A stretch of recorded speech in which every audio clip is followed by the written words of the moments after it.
पांच ही वचन मैंने पढ़ने इसलिए बोला, उसका कारण बताना कि पांचों ही बात समझ नहीं आई। पढ़ तो लिए सबने, समझ आई? समझ आने की बात, समझने का मतलब वो पांच बात हम अपने जीवन में फॉलो करेंगे कि नहीं।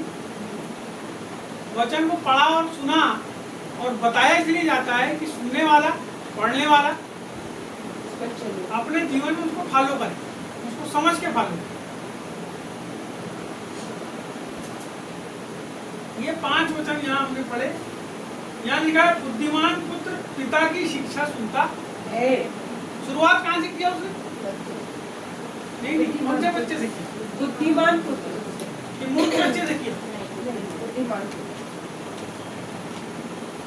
बुद्धिमान पुत्र अपने पिता की शिक्षा, किसकी? पिता की शिक्षा। पिता का मतलब अब आप कई प्रकार से निकाल सकते हैं, लेकिन उतनी सारी बातों में ना जाते हुए कुछ बातों को मैं बता दूं। पहली चीज, परमेश्वर पिता जिसने हम लोगों को ये वचन प्रभु यीशु क्रिस्त के द्वारा अपने दास भक्त नबियों के द्वारा दिया, परमेश्वर पिता। दूसरा, इस धरती का सबसे महान पिता जिसके बारे में मत्ती रचित सुसमाचार 23वां अध्याय में लिखा है कि तुम किसी को अपना पिता न कहना, तुम्हारा पिता एक है, कौन? परमेश्वर। यहाँ पूरी मिला के चाहे एक पास्टर भी को ना कोई बात बताता रहे, बात उस पास्टर की नहीं, बात किसकी? परमेश्वर की बात। पास्टर यदि बात बताए और आपको बोले तुम मेरी बात को नहीं मानते, पास्टर का काम है मुंह बन के बात बताना, और विश्वासी का काम है, उस पास्टर का भी काम है कि जिस बात को वो बता रहा है उसको वो क्या करे? बुद्धिमान पुत्र कैसा पुत्र हुआ? वो आपको अपने स्वयं के बारे में विचार करना है कि आप कैसे पुत्र हैं। बुद्धिमान पुत्र कि मूर्ख पुत्र। बाइबल में दो पुत्रों के बारे में लिखा है। एक पुत्र वो था जो अपने बाप के साथ रहता था, उसकी सब बात को मानता था। एक वो था छुटका जिसने क्या किया? अपनी बात को, अपने बाप की बात को उसने बोला एक काम कर, अब तू मैं जवान हो गया हूँ, अब मेरे को भी आनंद मनाने की इच्छा होती है, तू ऐसा कर कि मेरा हिस्सा मेरे को दे दे। उसने अपना हिस्सा लिया और ऐसा लिखा कि दूर देश में जाके उसने क्या किया? उसको उड़ा दिया। कई औरतों के पास गया होगा, कई दोस्तों के साथ दारू पिया होगा, सब पूरे उपाय करके पूरे पैसे उड़ा दिया। जब उड़ा दिया उसने तो एक समय ऐसा आ गया कि वो डूकर पालने वाले फार्म में काम करने लगा। या डूकर पालते, सुअर पालते हैं, वो फार्म में काम करने लगा। और जब फार्म में काम करने लगा तो मेरे को ऐसा लगता है कि फार्म का मालिक उसको खाने के लिए बराबर नहीं देते और भूखा रहता होगा, कई बार भूखा रहता होगा। और एक दिन की बात है, डूकर को खाने के लिए जो फलियां दी गई, फलियां लिखा हुआ, वो फली तक को खाने की इच्छा उसके हृदय के अंदर, तब उसका मन जो है इस बात के ऊपर जाके सोचा कि अरे मैं तो अपने बाप के घर में जब था तो कैसा राजकुमार के समान, लेकिन मैं जब अपने बाप से बलवा करके हिस्सा लेके जब निकला और अपने मन के अनुसार उस पैसे को भोगा, और भोगने के बाद जब मैं नाश हो गया तो अब मैं यहाँ पे किस स्थिति में आ गया? डूकरों के बीच में बैठा हूँ। डूकर मतलब मैला खाने वाले, डूकर मतलब ऐसे प्राणी जिनको कोई आदमी पसंद, लेकिन पसंद वो करते हैं जो उसको खाना चाहते हैं। डूकर पाला किसने था? कोई ना कोई तो रहा होगा अन्य जाति का आदमी या ऐसा आदमी जो बाइबल के अनुसार उस जमाने में नहीं रहा होगा। सुनो, डूकर वही पालते थे तो बाइबल के अनुसार, समझ रहा बात? वही लोग रहे होंगे, क्योंकि डूकर खाना बाइबल में मनाई थी। लेकिन वो आदमी जो है वो ऐसी जगह पहुंच गया जो अविश्वासी लोग थे, जो ऐसे लोग थे जो क्या पता क्या क्या कर्मकांड करते होंगे जिसमें डूकर को मारते होंगे। समझ रहे? ऐसे लोगों के बीच में पहुंच गया, वो डूकरों के बीच में बैठा है, सूअरों के बीच में बैठा है, और वहां जाके क्या सोच रहा है वो? ये फल्ली में से यदि मैं खा लेता तो मेरे शरीर में, मेरे मन में थोड़ी ताकत तो आती, मेरा पेट तो भर जाता। लेकिन उसके मन में उसको पहले कि उसको खाता उसको अपने बाप की याद आई। वैसा ही वो आदमी और क्या किया, उसने अपने मन को फिराया और अपने बाप के पास, जब उसका बाप बड़ा खुश हुआ। फिर एक कहानी आगे लंबी है, उसके बड़े लड़के की बात भी आती है। खैर अभी मैं ये बात कर रहा हूँ कि एक बुद्धिमान पुत्र कौन है। एक बुद्धिमान पुत्र वो है जो इन डूकरों के बीच से निकल के अपने पिता की ओर वापस, हर वो आदमी जो पाप में पड़ा है, हर वो आदमी जो धर्म में जीवन जी रहा है। देखो दो प्रकार के तो लोग हैं, बीच में तो कोई तीसरा होता है, एक पापी होता है और एक धर्मी होता है।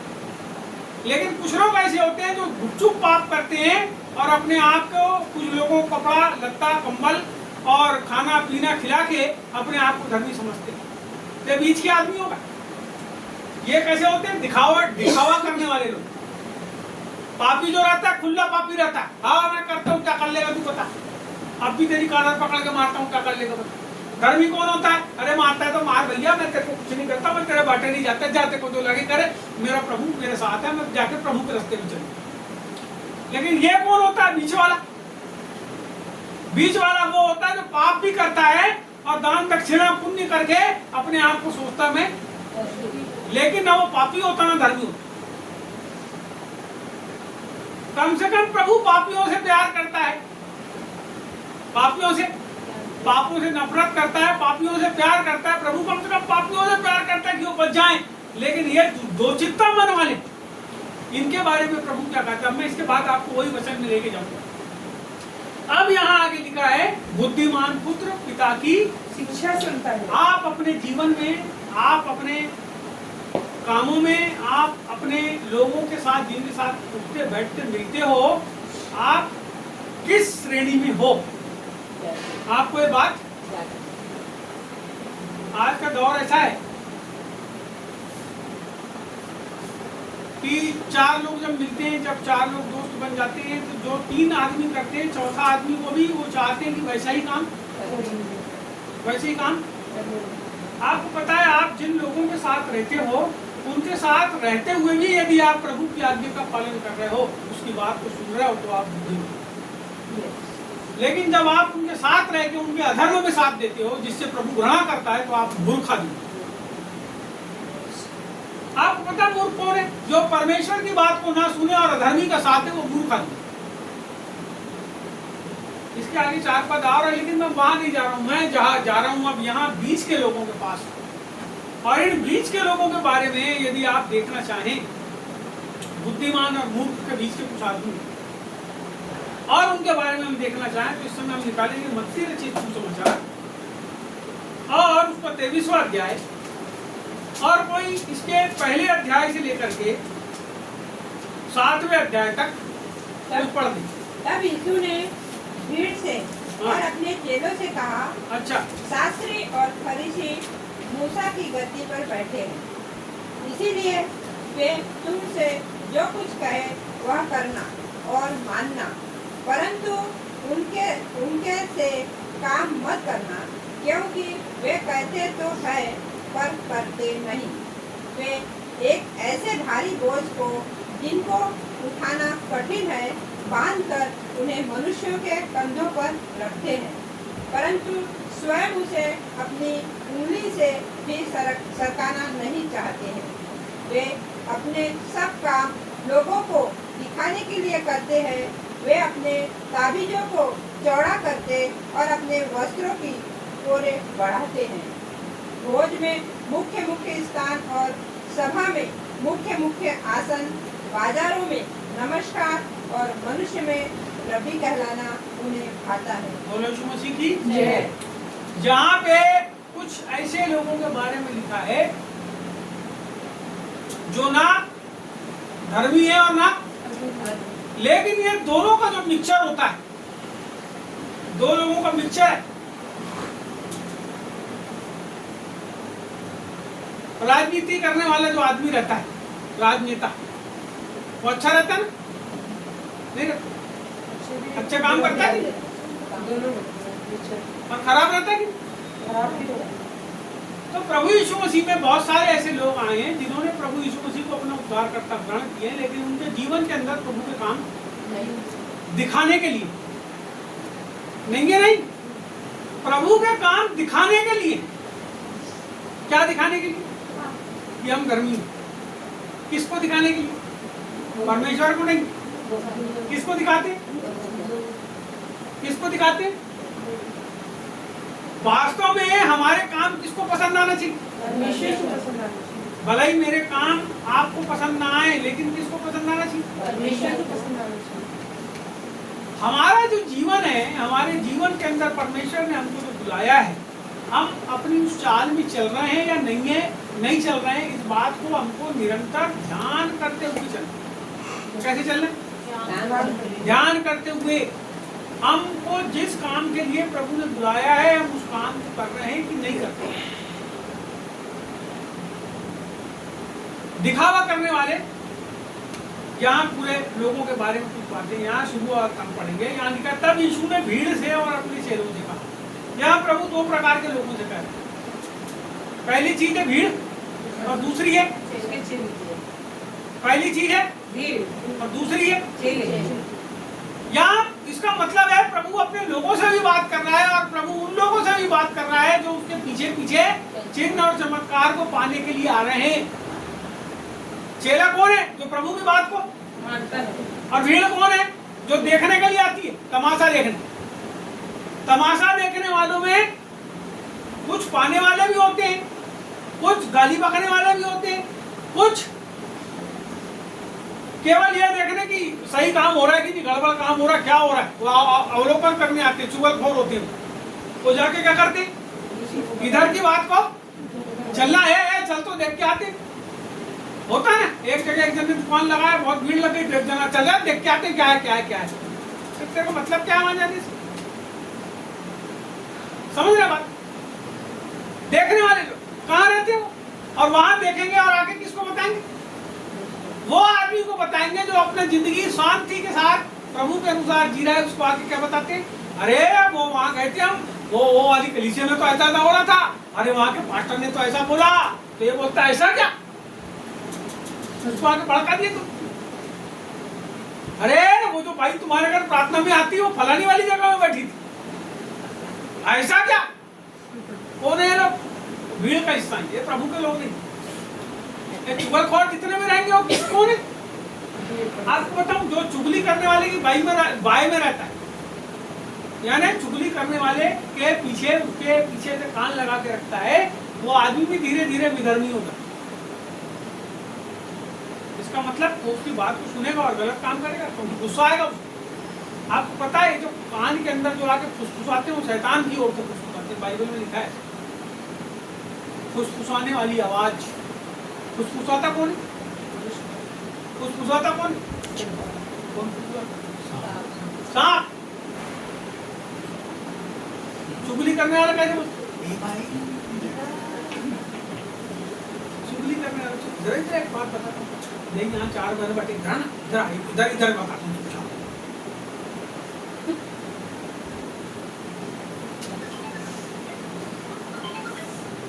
भीड़ के लोग हैं, भीड़ का हिस्सा, ये तमाशा देखने वाले लोग हैं, प्रभु के लोग नहीं। यहाँ पे दो प्रकार के लोग थे। एक तो चेले थे जो प्रभु के पीछे पीछे चलते थे, जो लोग मर गए। मैं आपको बताऊं, प्रभु के वचन को मानते मानते, उसके प्रचार को करते करते, एक जन को क्रूस के ऊपर उल्टा लटका के मार दिए, एक जन को आरे से काट दिए, एक जन को जो है खीला ठोक दिए, एक जन को तलवार से उसकी मुंडी को काट दिए। ये वो लोग थे जो प्रभु के चेले थे। तो जात समाज वाले आ जाए घर के सामने तो बोले नहीं नहीं हम ठीक है, ठीक क्या बोल रहा तू, नहीं जाना प्रार्थना? यहाँ नहीं जाएंगे, नहीं जाओ। भीड़ के लोग प्रभु के पीछे चलने वाले प्रभु के पीछे चलते हैं, और भीड़ के पीछे चलने वाले जो हैं अपनी जिंदगी को भीड़ के अनुसार बना देते हैं। तो आप किसके अनुसार चल रहे हो? आप बुद्धिमान हो, बुद्धिमान पुत्र हो या मूर्ख पुत्र हो या विधर्मी, तीन प्रकार के लोग हैं। बुद्धिमान, मूर्ख और बीच का आदमी। तो घंटा रहता है, देखे आप बीच में टंका के लटका रहता है, कोई भी जाता है और घंटे को ऐसा ठोक के बजा देता है, बजा के चले जाते। वो वाले तो नहीं हो। कोई भी इधर उधर से आ रहा है, अरे अपने दिमाग को स्थिर रखो प्रभु में, दुआ में, प्रार्थना में, संगति में, प्रभु बोल देने में। तुम्हारे दिमाग को कोई भी आके घंटा ठोक के चले जाता है और तुम हिलते रहते हो उसके बाद ऐसे ऐसे। समझ रहा? कोई भी आके तुम्हारे दिमाग पे घंटा ठोक के चले जाता है, ना तुम प्रार्थना में आते, ना तुम संगति में आते, ना तुम दुआ करते, ना तुम वचन सुनते, ना कुछ करते, तुम्हारी जिंदगी घंटा के समान हो जाती। कोई भी आके ठोका और चला, बीच के आदमी। क्यों? क्योंकि तुम्हारे अंदर राजनीति आ गई। जब राजनीति आ जाएगी तो फिर मक्कारी भी आ जाएगी और बदमाशी भी आ जाएगी। मक्कारी का आएगी, हाँ वो क्या बताएगा, कोई नहीं आता। एक आदमी था, उसने मूसा का विरोध किया। बाइबल में ऐसा लिखा है कि जमीन ने फट करके और जो लोगों ने उसको उसके खानदान सहित जमीन के अंदर निकल दी। ये कौन लोग हैं? परमेश्वर के वचन का विरोध करने वाले, प्रभु के लोगों का विरोध करने वाले, परमेश्वर के वचन के पीछे नहीं चलते हो, लेकिन विरोध करके बलवा करते। बाइबल कहती है बलवा करने वालों से सावधान रहो। बलवा करते, खुद भी प्रार्थना में नहीं आएंगे और दूसरे को भी प्रार्थना में, खुद भी वचन नहीं सुनेंगे और दूसरे को भी वचन सुनने से गलत शिक्षा देंगे। बलवा करने में बाइबल क्या कह रही है? वो लोग कैसे लोग हैं? वो भीड़ का हिस्सा है, वो चेले नहीं। आप बुद्धिमान पुत्र क्या करता है? पिता की बात को सुनता है। क्या करता है? आप मानते हो कि नहीं? वो आपके, यदि मानते हो आप परमेश्वर के वचन को, तो संगति में रहो। मानते हो तो एकता में रहो, मानते हो तो दुआ में रहोगे, प्रार्थना में रहोगे, प्रभु की बात को सुनो। लेकिन नहीं मानते तो कौन? बुद्धिमान पुत्र पिता की शिक्षा को, तो खुद ही अपना विचार करो, हम मानते कि नहीं मानते। अब हम बीच के आदमी की बात करते हैं जो मानने का दिखावा भी करते हैं। अब यहाँ बोल रहा है, देखो अपन आए, शास्त्री और फरीसी मूसा की गद्दी पर बैठे। किसकी गद्दी पे? मूसा की गद्दी। किसी गद्दी में? तुम्हारी होटल की गद्दी में बैठे? नहीं, किसकी गद्दी में बैठे? मूसा की। क्यों? सत्यम कौन सी गद्दी में बैठे? क्लियर कर रही है। बुद्धिमान पुत्र अपने पिता की शिक्षा को अब सुन रहा है कि नहीं? देख लो, पूरे जन देख रहे हैं, सुन भी घुमा घुमा। बोलो यीशु प्रभु की। आ जाए इधर पास में, यहाँ बैठे हो ना अभी? यही ठीक लग रहा है ना, तीन लोगों ने बैठना है। अभी सुनो, अब देखो उदाहरण सुनो, जो बाइबल बताती है बात सच बताती है। बाइबल अपने वचन को हर प्रकार से क्या करती है? प्रमाणित करती है। आगे लिखा है यहाँ पे, वो काय में बैठे? शास्त्री और फरीसी मूसा की गद्दी पर बैठे। गद्दी का मतलब क्या हुआ? अधिकार। ये सोफा में बैठे हुए। गद्दी का मतलब ऐसा ऊंचा स्थान जहां से सबको टेकल किया जाए। पुलिस वाला आपको टेकल कर सकता है आपकी जिंदगी को? नहीं, उसके एक सीमित अधिकार, वो अपने उस अधिकार के भीतर काम करेगा। आपके घर में भी नहीं घुस सकता बगैर वारंट, अधिकार सीमित है। लेकिन यदि सरकार ने पुलिस को आदेश दे दी कि कोई भी आदमी रोड में निकलेगा, यदि कोई निकला तो उसको गोली, कर्फ्यू लग गया है, आप बता दो, तो फिर क्या होता? पुलिस वाले बंदूक लेके घूमते, फिर कोई आदमी रोड में दिखा तो गोली। आदेश कहाँ से आए? ऊपर से। गद्दी में बैठे। ये लोग कौन है? जो लोगों के ऊपर बैठ कर राज करना चाहते हैं। ये तीसरे, ये बीच की क्वालिटी के लोग, ये धर्मी भी नहीं है। और जनता कौन है? जनता कौन है? मूर्ख है, मूर्ख है तो है।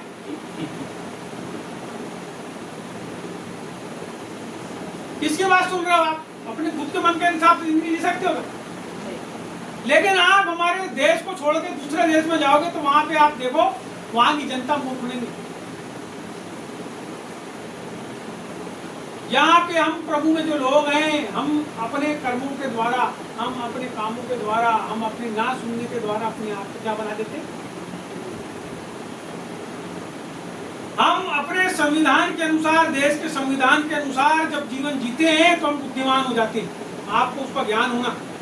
बाइबल कहती है मेरे ज्ञान के ना होने से मेरी प्रजा नाश हो गई। आज लोग मूसा की गद्दी में बैठना चाहते हैं, लोग अधिकार चाहते हैं, लोग ये चाहते हैं कि सब कोई उनके अंडर में। अब क्या करते थे? उसके लिए उपाय देखा। इसलिए वे तुमसे जो कुछ कहें, प्रभु बता रहा है, इसलिए वे तुमसे जो कुछ कहें वह करना और मानना, परंतु उनके से काम मत करना, क्योंकि वे कहते तो हैं पर करते नहीं है। उनकी एक क्वालिटी होती है। क्या क्वालिटी होती है? कि वो जिस बात को आपको करने के लिए कह रहे हैं उसको बोलो कभी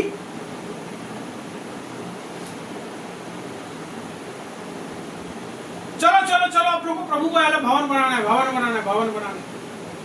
समझना मेरी बात को थोड़ा सा, मैं केवल समझा रहा हूँ, मैं किसी को ब्लेम नहीं लगा रहा। चलो चलो चलो अपने को प्रभु को भवन बनाना है, भवन बनाना है, भवन बनाना है। पूरे विश्वासी ने बोले हाँ जी चलो चलो चलो जाएंगे जाएंगे, भवन बनाने जाएंगे, भवन बनाएंगे, हाँ भवन बनाएंगे, भवन बनाएंगे, भवन बनाएंगे। बोल दिया। एक विश्वासी ने 10,000 दिया, एक ने 20 दिया, एक ने 30 दिया, एक ने 50 दिया, एक ने 10 दिया, 500 दिया, किसी ने 200 दिया, किसी ने 100। ऐसे कई रुपए क्या हुए। लेकिन जिसने बोला भवन बनाएंगे उसने कितने पैसे दिए? उसने अपनी कौन सी संपत्ति बेच के लाके वहां पैसे लगाए? मैं केवल समझा रहा हूं, मैं ये नहीं बोल रहा हूं कि आप मेरी बात को सुन के अपने पादरी पार्षदों के ऊपर सवाल कर देना। समझ रहे मेरी बात? आपने, मैंने और आपने अपनी मेहनत का पैसा क्या किया? लगा दिए। सामने वाला ठसके से मस्त खा पी के अपनी संपत्ति बना के घूम रहा है, और जब तुम कोई बात बोलते हो तो सामने वाला तुमको बोलता है तुम प्रभु के अनुसार बिल्कुल ठीक नहीं हो, तुमको हमारे यहाँ प्रार्थना में आने तो आओ, नहीं आने तो तुम्हारा खेल खत्म। तुमने अपनी जमीन बेच के पैसे दिए थे, अपना बिजनेस का पैसा लगा दिए, तुम्हारे से बड़ा बुरा तुम्हारा पूरा 0 सन्नाटा हो।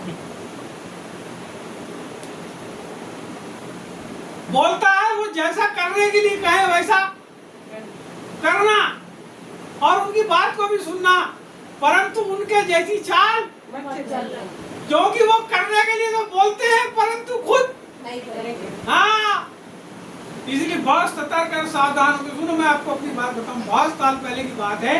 यहाँ एक मेरा मकान है जिसकी कीमत आज 1 करोड़ के ऊपर। उस समय उस मकान की कीमत 6.5 लाख थी। हम नए विश्वासी थे, मेरे मन के अंदर आया कि वो मकान को मैं बेच दूं और बेच के पूरा पैसा मैं फलानी जगह में। लेकिन थोड़े दिन के बाद जब मेरे को रंग समझ में आया तो मैंने प्रभु तो तेरी ओर से मेरे को मकान मिला, मैं नहीं बेचता, मेरे को रहने देंगे। मेरी बात सुनो, आज कम से कम वो मकान से हमारे पास जो पैसा आता है हम प्रभु के लिए साहित्य तैयार करते हैं। आज हमारे घर कोई आते हैं प्रभु के दास भक्त, हम कुछ चाहे ना आता तो करा सकते हैं उस पैसे से। हमारे पास जो कोई आ रहा है कभी कभी हमको लगता है उसको दान दक्षिणा देना, कम से कम अपने पैसे से जो आ रहे हैं हमारे पास हम कुछ काम तो कर पा रहे। तो आपको विवेक करना चाहिए कि आप प्रभु की बात को सुनते हो कि अपने मन की बात सुनते हो कि तीसरे आदमी की बात सुनते हो। आपको जो सुनना है वो किसकी ओर से है ना। एक जन ने बोला प्रभु आने वाला है, सुनो मेरी बात, प्रभु आने वाला है, अपना अपना घर द्वार बेच दो और प्रभु के लिए सब जल्दी जल्दी क्या करो। अरे लोगों ने बेचते बेचे, खूब पैसा ले के दिया और सामने वाले ने नहीं बेचा अपना वाला। मैं आपको सच्चाई की बात बता रहा हूँ और बहुत बार ये घटनाएं घट चुकी है। प्रभु आया क्या अभी तक?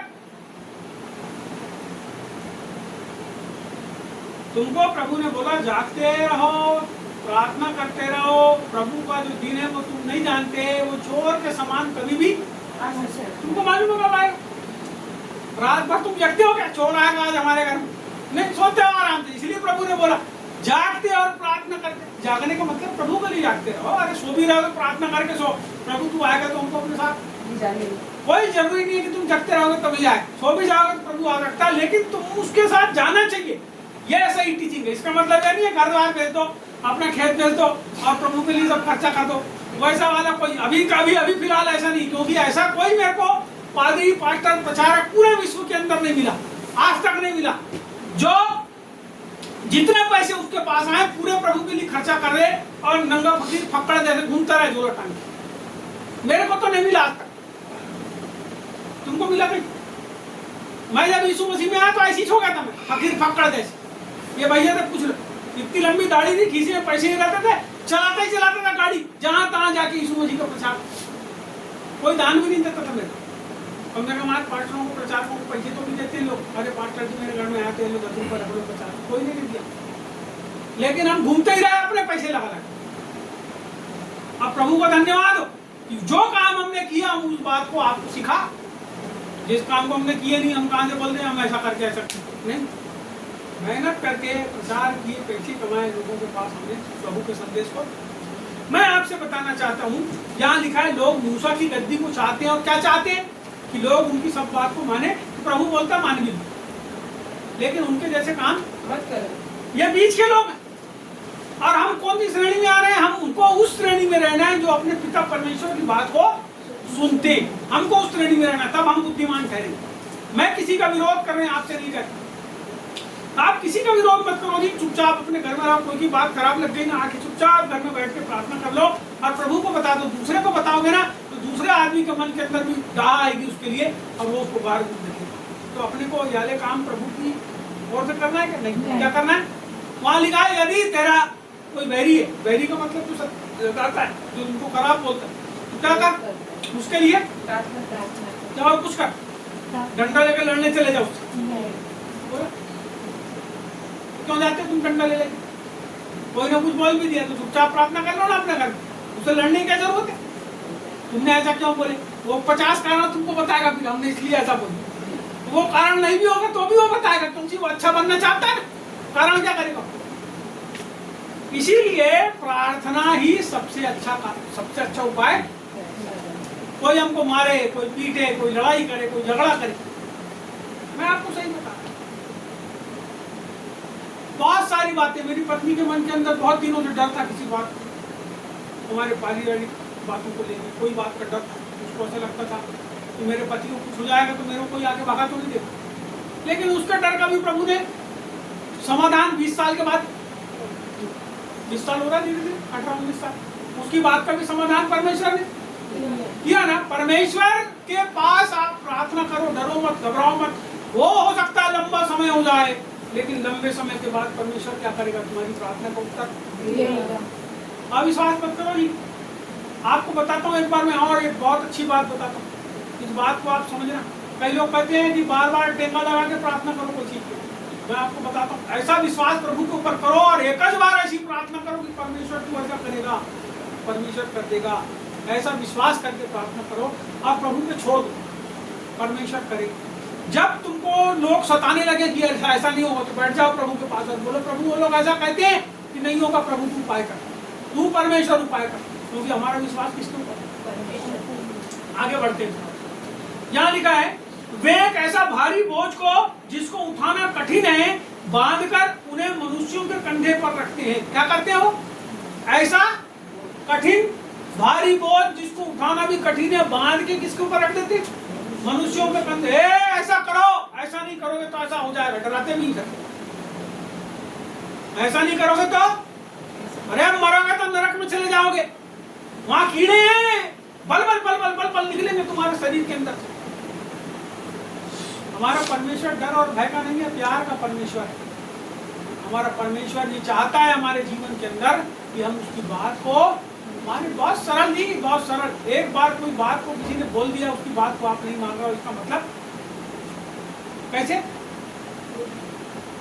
समझना पड़ेगा, इस बात को समझना पड़ेगा। आगे बोल रहा है परंतु स्वयं उसे उंगली से भी सरकाना नहीं चाहिए। अभी बोला ना अपन क्या करते हैं? पूरा काम तुमको दे दिए, तुम ही करो और उसको थोड़ा सा भी तुम्हारी मदद करने के लिए, है ना? अभी हम लगातार जो है लगभग 70-72 हमने प्रार्थनाएं आयोजित करी। हम जाते ही चले जा रहे थे, पास्टरों के घर में जाते ही चले जा रहे थे। लोगों ने, बहुत सारे लोग मिले, उनसे बोले बहुत अच्छा बहुत अच्छा बहुत अच्छा, लेकिन मदद करने के लिए कोई अपने मन से ये बोल के हमको फोन नहीं करता कि पादरी साहब इस बार जो पास्टरों की मीटिंग है हमारे चर्च में, आपको पास्टरों को जब बेचना पड़े कि भैया प्रार्थना रखेंगे कि आपके सब पास्टर लोग बैठ के प्रार्थना करेंगे, तो पास्टर लोगों को भी विश्वासी तो बिल्कुल ये मान लो कि आज ऐसे हिलते नहीं थी विश्वासी। चूल एक जन आया था हमारे घर में प्रचार करा उसने, वो दरवाजे क्या होता है अपनी चूल के ऊपर में ज्यों की त्यों हिलती है चूल, यानी कब्जा, समझ रहा? कब्जा। ये विश्वासी बोले आलसी लोगों की बात कर, वो आलसी अपनी चूल के ऊपर ऐसा करके घूमता है दरवाजा और वापस अपनी जगह वो कोई काम। लेकिन यहाँ पे एक बड़ा प्रकाशन है कि वो जो दरवाजा है वो हमारे घर की रक्षा, उसको लगाया इसलिए गया है कि हमारे घर की रक्षा। यीशु मसीह ने कहा द्वार मैंने दरवाजा चूल, तो प्रभु कुछ नहीं कर रहा है, इसका मतलब वैसा नहीं। हमारा परमेश्वर हमारी रक्षा करने वाला परमेश्वर है, हमारी सुरक्षा करने वाला परमेश्वर है, वो दरवाजा है हमारे जीवन के ऊपर, लेकिन हमको उसके कब्जे के जैसे नहीं होना। कब्जे का मतलब वहीं का वहीं ऐसे घूमने वाला। परमेश्वर ने कहा तुम जाओ और सारी जगत के अंदर मेरे सुसमाचार का अपन बैठ के अपने घर में प्रार्थना कर रहे हैं, प्रभु जगत में सुसमाचार प्रचार तू जाना भैया उठ के। यहाँ पे कहती है कि वो क्या करना करते हैं, वजन तुम्हारे कंधे पे रख देते हैं और उसमें थोड़ी सी भी मदद।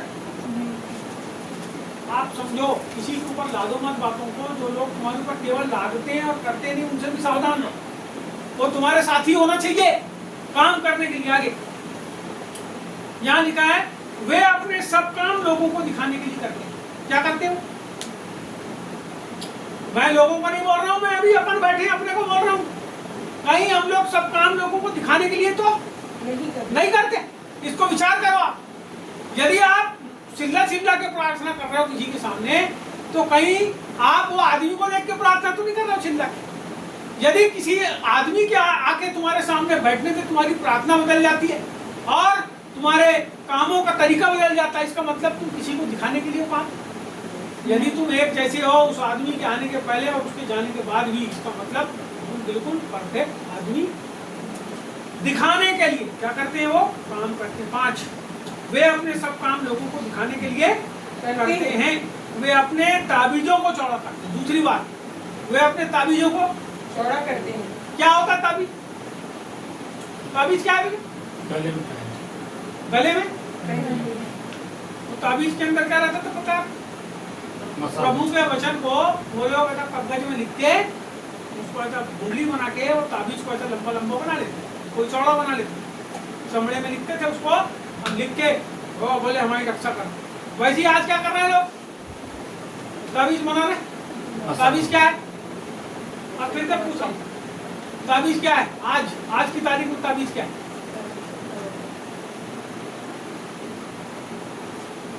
आज की तारीख में ताबीज क्या है?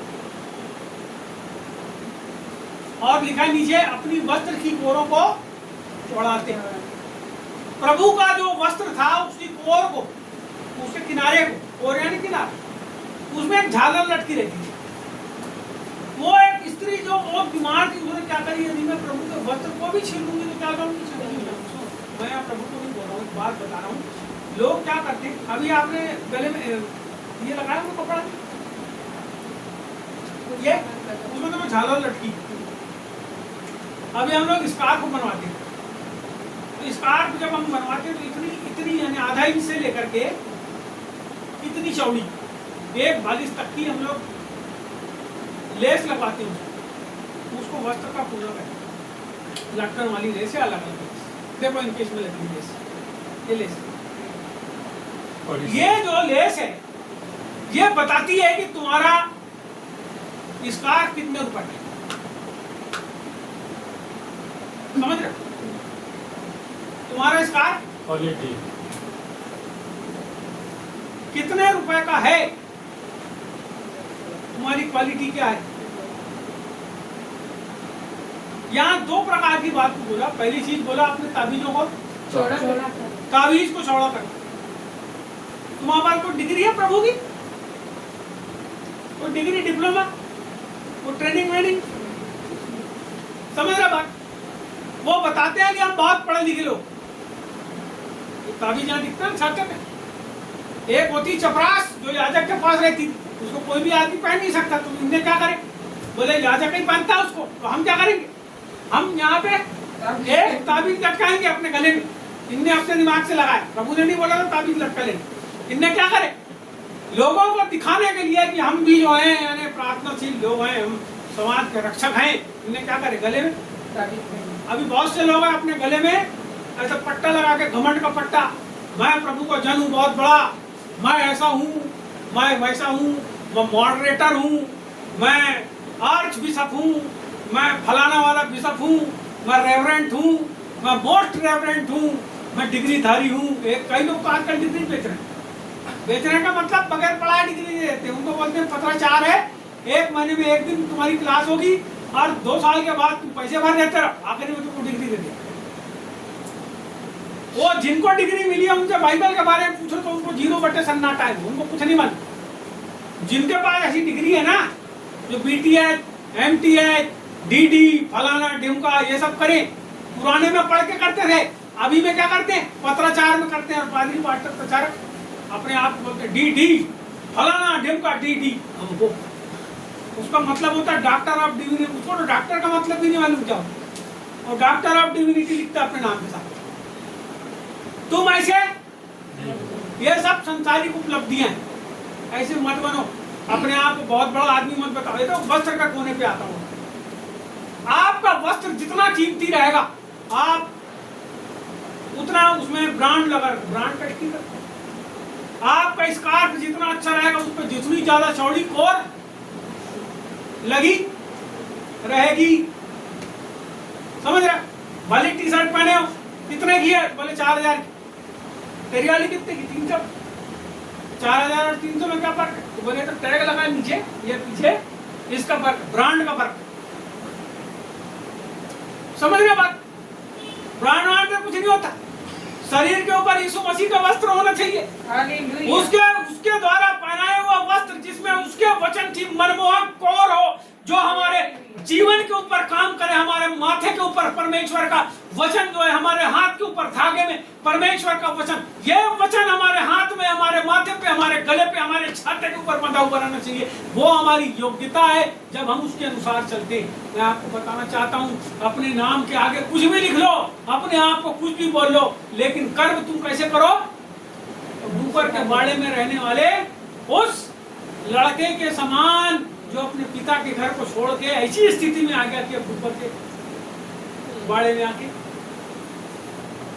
क्या है हमारी जिंदगी का सार, क्या है हमारे जीवन में? मैं आपसे पूछना चाहता, मैं आपको बताना चाहता, अपने आप को, खुद को भी मैं बोलना चाहता, क्या है हमारे जीवन का सार? हमारे जीवन में हम परमेश्वर का काम कर रहे हैं या नहीं कर रहे हैं? हम उसकी बात को मान रहे हैं या नहीं मान रहे हैं? यदि हम उसकी बात को मानेंगे तो पापों से क्या करेंगे? दूर रहेंगे। लेकिन सब कुछ जानने के बाद भी यदि गलती करें तो बाइबल कहती है कि तू ठंडा है ना, कैसा है? गुनगुना है, अब मैं तेरे को मुंह से उगलने पर भी अंदर नहीं लेने वाला। समझना है हमको, यहाँ पे ये बीच वाला जिसको उगलने वाला है, उसकी स्थिति बता। हम कहीं इसमें शामिल ना हो, हमको इससे निकल करके अलग जो है हमको रहना पड़ेगा। आखिरी बात है, यहाँ पे बोलता है भोज में मुख्य मुख्य स्थान और सभा में मुख्य मुख्य आसन, बाजारों में नमस्कार और मनुष्यों में रब्बी कहना उन्हें भाता है। 4 बात और जोड़ दो। यहाँ बोलता है भोज में मुख्य स्थान, भोज में खाना खाते ना, मेरे पास कहीं खाना खाने के लिए जाते तो लोग क्या बोलते हैं? जमीन में पत्थरी लगा दी, लगाए, बोलते बैठो जी, बैठो जी, बैठो। अब जो सबसे आखिरी में बैठेगा उसको अच्छा खाना मिलेगा। सबसे आखिरी में कोई बैठा है, मान लो अच्छा मुर्गा बनाया तुमने, बाल्टी भर का मुर्गा, जहां से वहां तक 100 आदमी बैठे। अब बाल्टी जब भर के आती तो शुरू में आती कि आखिरी में आती? शुरू में। तुम सामने बैठोगी पीछे? आप विचार करके पता, ये भैया तो शुरू में सबसे पहले जाके बैठ गए। बुलाना नहीं बुलाना दूसरी बात है, मगर अब सॉरी भैया, चमक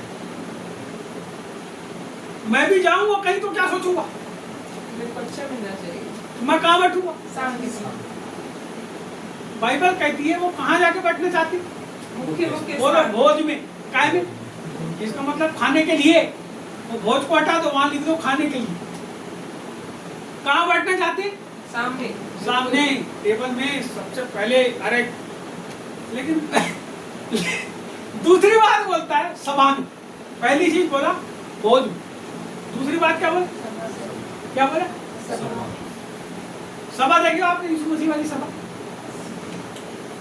एक जन जब जाता है, मैं ही गया तो मैं सोचता हूँ कि मैं पास्टर हूँ, प्रभु का जन, और अपनी कलर का एहसास कर प्रभु का जन। तो जब मैं फलानी जगह जाता हूँ तो मेरे को पीछे जमीन में बिठालता है। मेरे को ये नहीं बोलता कि पास्टर साहब आप सामने आके थोड़ा सा सामने आके। ये क्वालिटी है। यदि हम ऐसा सोचते हैं कि हम फलानी जगह गए तो वो हमको सामने बिठा ले, तो हमको सुधार किया, मेरे को सुधार किया। यदि हमारे बहुत ज्यादा चीर परिचित आदमी ने हमको बुलाया तो हम चाहते हैं कि हम आगे आगे, क्यों हम रहना चाहते हैं, क्यों हम भोज के स्थानों में आगे, क्यों खाने के स्थानों में आगे रहना चाहते हैं, हम क्यों नहीं सेवक के समान लोगों की सेवा करना चाहते हैं कि आइए सर आइए, आप आए, अरे अरे आप जानता नहीं, आपका परिचय क्या जी, आइए बैठ खाना खाइए। हम क्यों नहीं उसके घर में मेजबान के समान लोगों का स्वागत कर देते उसके साथ मिलकर, फिर आखिरी में जो भी हमको दे वो बिठा ले, अपने मान सम्मान दे ना दे, लेकिन हम क्यों सम्मान पाने के लिए अपनी जिंदगी के अंदर संघर्ष कर रहे हैं। परमेश्वर ने आपको आपका कर दिया, आपको आपका कर दिया, आपको भी दिया है, आपको भी दिया, आपको दिया, आपको दिया, आपको दिया, आपको दिया, आपको दिया। मैं हम अपने घर में कैसे रहते, हम बेसन भात बनाए हैं और मिर्ची और प्याज काटे हैं, समझ रहे मेरी बात, बेसन भात और मिर्ची और प्याज काटे, लेकिन जब हम अपने घर में बैठ के खाते हैं तो राजा के समान, वहां जाके क्या राजा बनना, तो भीड़ है, भीड़ ने तो प्रभु को भी नहीं बख्शी, तुमको बख्शेगी हो, समझ रहे बात को, भीड़ है, वहां मान सम्मान की कोई अपेक्षा मत करो, मैं तो बोलता हूँ मत ही जाओ वहां क्योंकि मैं नहीं जाता, इसलिए आपको बताता हूँ, मैं नहीं जाता, मेरे को मालूम है वहां जाऊंगा तो बेइज्जती करेंगे, तो इसलिए मेरे को जब मालूम है कि बेइज्जती करने वाला है तो मैं क्यों जाऊँ आप,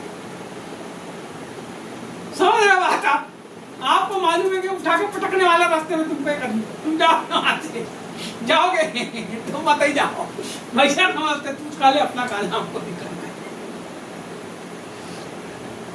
लेकिन हम खाना चाहते हैं, नहीं समझ रहा, कई लोग ऐसे हैं जो केवल खाना ही चाहते हैं। अभी तो बैठे बैठे कई जन के मुंह में जो है पानी आ गया होगा प्रभु की दया से, खाना ही चाहते हैं, कोई के घर का गुलाब जामुन, कोई के घर का रसगुल्ला, कोई के घर में अच्छा बिरयानी बनाया होगा, चलना बढ़िया रखा डाल के अच्छा मिला के खाएंगे, क्यों खाना चाहते हो, क्यों भोज में खाने के स्थान में सामने बैठना चाहते हो, नहीं बुलाया बहुत तुम्हारा आदर सम्मान है, जाओ जरूर थे, लेकिन कोशिश करो सामने नहीं बैठते तो बीच में बैठ जाओ, अब बीच में भी जगह नहीं तो आप पीछे बैठ जाओ, वो आएगा ना आखिरी बाल्टी लेके तो उसको बोलना मत डाल भैया सब्जी मत दे, जब दूसरी बार बाल्टी भरेगा तब लेके आना, तो आखिरी में तुमको चिकन मिलेगा, ऐसा नहीं है कि नहीं मिलेगा, लेकिन थोड़ा वेट कर लेना वहां, पीछे ही बैठ, जब किसी सभा में जाओ तो भी पीछे बैठना, बाइबल कहती है, क्या बोला यीशु मसीह ने, जब किसी सभा में जाओ तो क्या करो, तुम कहाँ जाते हो, अपने ही मन से कहाँ चले जाते हो, बोलो कहाँ जाते हो, बोलो ना कहाँ जाते हो, क्यों जाते हो, प्रभु ने बोला जब कोई बुलाए तो बिल्कुल सामने नहीं जाना,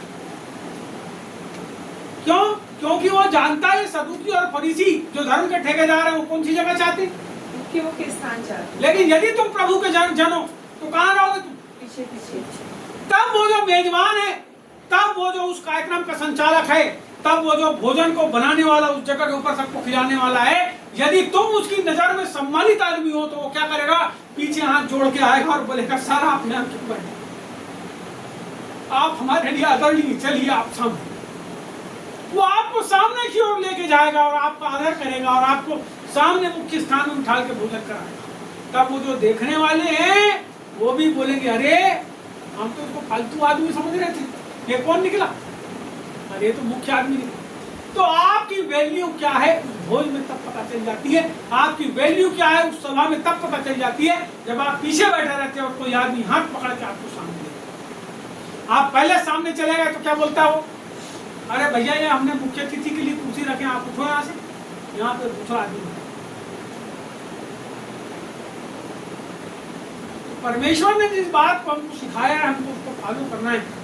तीसरी बात यहाँ पे बोल रहा है बाजारों में नमस्कार, अरे मेरे को नमस्ते नहीं करा सामने वाले, अरे जय मसीह नहीं बोलते हैं लोग, कैसे विश्वासी है, क्यों रास्ते में जाते तो जय मसीह बोलते नहीं आते। अभी एक दिन की बात बताता हूँ, यहाँ पे गन्ना का रस ठेला लगाता है, वो कोकाडी पर का रहने वाला है, गन्ने की दुकान लगाता है राम मंदिर के साथ। मेरा लड़का उसके यहाँ गया गन्ना रस पीने के लिए, उसने सोचा है विश्वासी आदमी तो इसके जाके मैं गन्ने का रस, जब ये गया तो इसने जाके जय मसीह की अंकल उसको जम के बोल दिया तो वो आदमी इसको बोलता है अरे भैया चुपचाप रहो यहाँ सबको पता चल जाएगा, ऐसे नहीं बोलना, यहाँ सबको पता चल जाएगा। है ना, समझ रहे बात? ये तो क्या कर रहा है, जम के चिल्ला रहा है जय मसीह, अंकल जय मसीह, अंकल कन्या का रस दे दो, अंकल जय मसीह की। वो बोला चुपचाप चुपचाप चुपचाप चुपचाप, यहाँ सबको पता चल जाएगा मेरे हाथ से कोई कन्या का रस।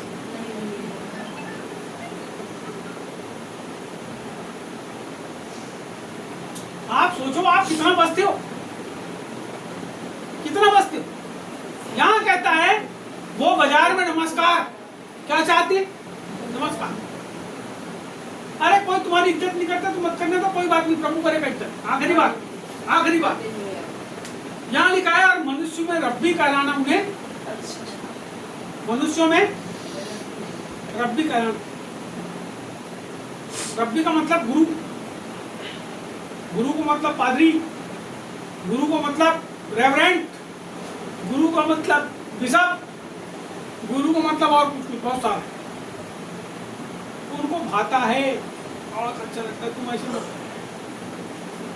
हम बाइबल की बातों को सुनते नहीं, सीखते नहीं, समझते नहीं और उसके विरोध में करते हैं, प्रभु के विरोध में काम करते हैं, तो हम बीच वाले हो जाते हैं। ना ही मूर्ख रहते, ना ही बुद्धिमान रहते हैं, बीच वाले हो जाते हैं, जिसको क्या कहते हैं, सियाना। महाराष्ट्र में बोलते हैं ना सियाना, डेढ़ सियाना, कोई नहीं डेढ़ सियाना में सियाना, डेढ़ सियाना।